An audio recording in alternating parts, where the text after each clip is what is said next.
শ্রমিক কর্মচারীদের ফান্ডের লভ্যাংশের অর্থ আত্মসাতের মামলায় গ্রামীণ টেলিকমের চেয়ারম্যান নোবেলজয়ী ডক্টর মোহাম্মদ ইউনূস সহ ১৪ জনের বিরুদ্ধে অভিযোগ গঠনের শুনানি পিছিয়ে ২ জুন নির্ধারণ করেছেন আদালত।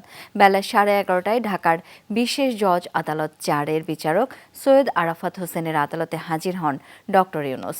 এ সময় ২ জুন পর্যন্ত দুর্নীতি মামলায় ডক্টর ইউনূস সহ ১৪ আসামি জামিনে থাকবেন বলেও আদেশ দেন আদালত।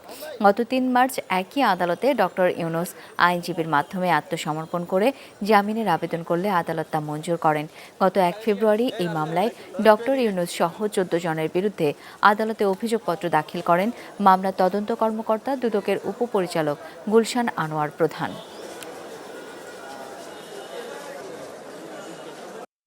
আজকে যে অভিযোগ এনেছে সেগুলো একই নিয়মের একই কাহিনীর অন্তর্ভুক্ত। কাজে আপনাদের বিবেচনার উপরে আমি ছেড়ে দিলাম। কোর্ট পূর্ব সত্যে জামিন মঞ্জুর করেছে সকলের এবং আগামী ২ জুনের ২ তারিখে পরবর্তী শুনানির দিন ধার্য করেছে। তিনি সিনিয়র কোর্ট থেকে জামিন নিয়েছেন।